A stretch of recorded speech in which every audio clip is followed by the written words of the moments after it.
Alright, hi everyone. My name is Maria Helpney, and I actually did my project on aphasia. So I'm just going to start off with what is aphasia.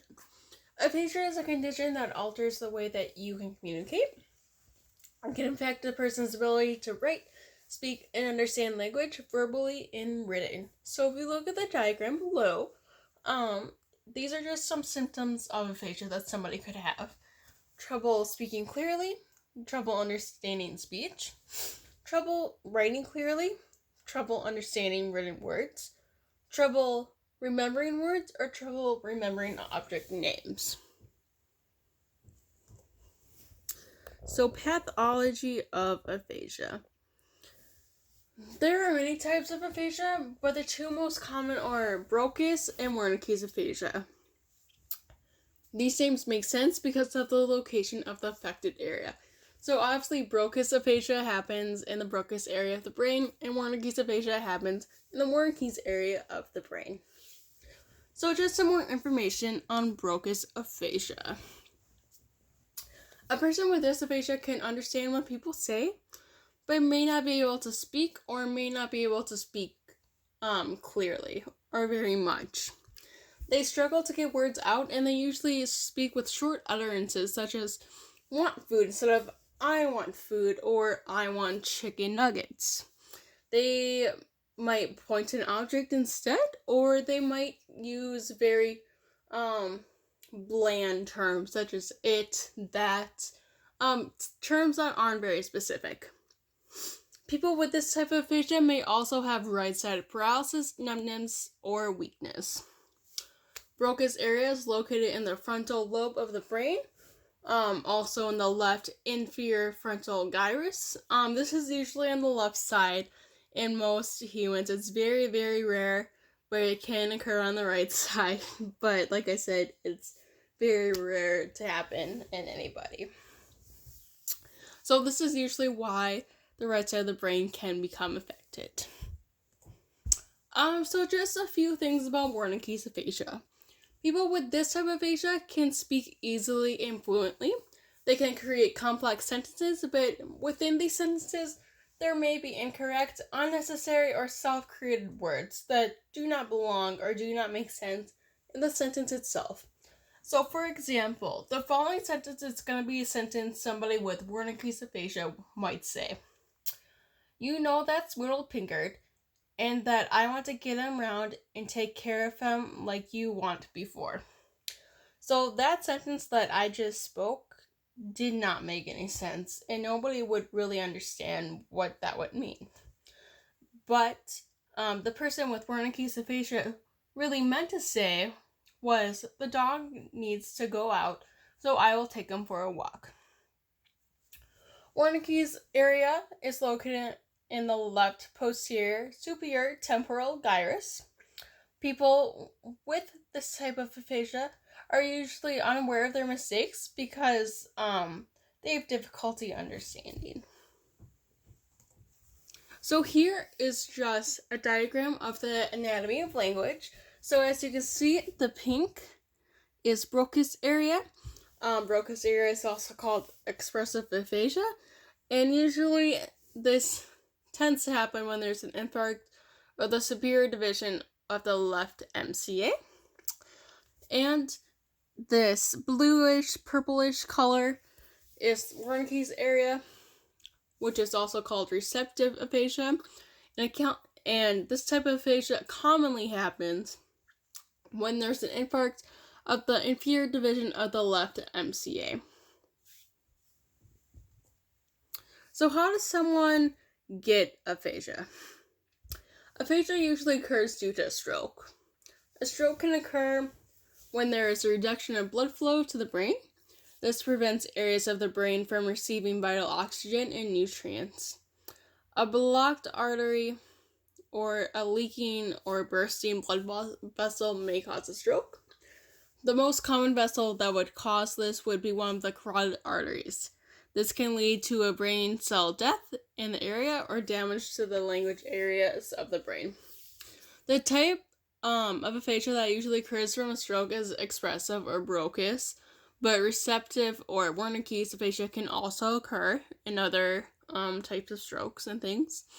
Brain tumors, lesions, or other damage to the areas of speech can also cause aphasia. So PPA, or primary progressive aphasia, is caused by a neurodegenerative disease such as Alzheimer's or Huntington's disease. PPA is a type of frontal temporal dementia with atrophy of the frontal, temporal, or parietal lobes, primarily in the left side of the brain. Abnormal proteins and brain function in affected atrophic areas may be reduced. Language issues related to PPA, they worsen over time. And in PPA, there could be frequent pauses as they search for words. Risk factors, prognosis, and living with aphasia. So strokes are the most common cause of aphasia, as we talked about in previous slides. Risk factors of strokes are high blood pressure, diabetes, heart and blood vessel disorders, brain aneurysms, really anything like that. There's a lot of risk factors for strokes. Other risk factors that could cause aphasia but are much less likely are brain tumors, fentanyl patches, dementia, infection within the brain, and seizures. Currently, there is no cure for aphasia, but speech therapy can help reteach language skills that were lost in different ways of communications with other. Group therapy can also help. So in the spring, I actually did group therapy aphasia research through UW Eau Claire. We researched patients with Broca's aphasia and how they speak during group therapy sessions, if they were prompted or more spontaneous.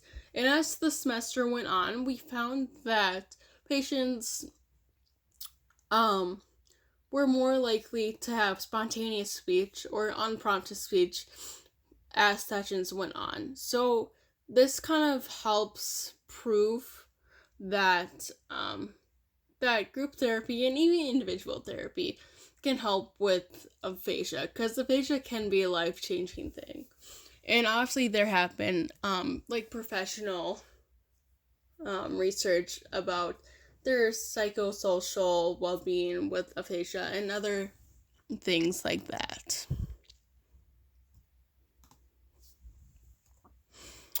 So here are just some examples of positive impacts on aphasia patients' life that I just kind of made up and that might be good. So for expressive aphasia, I would suggest melodic intuition.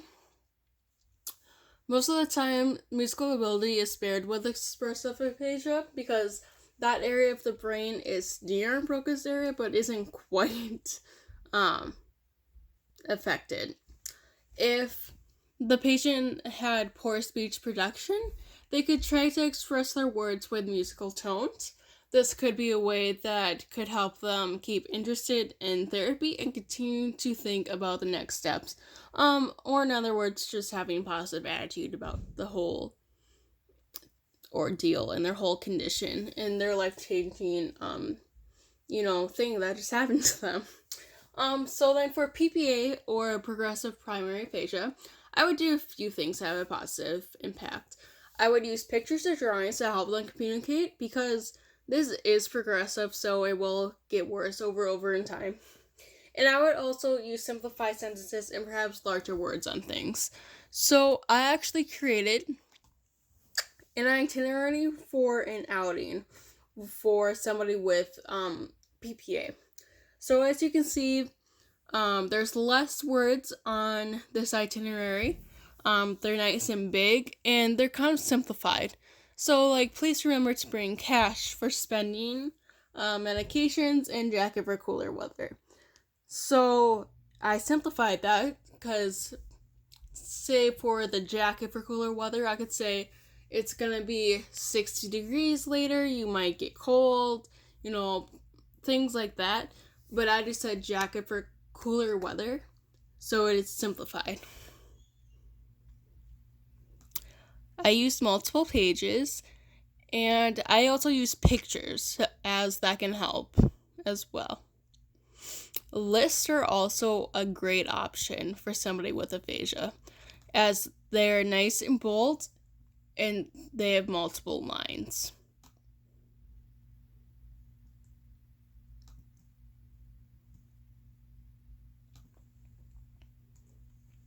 So, why did I choose aphasia? I'm currently a speech language pathology undergrad student at UW-Eau Claire. I just go to Stout for my PPA or pre-PA courses because I wanted more hands-on and collaborative approach.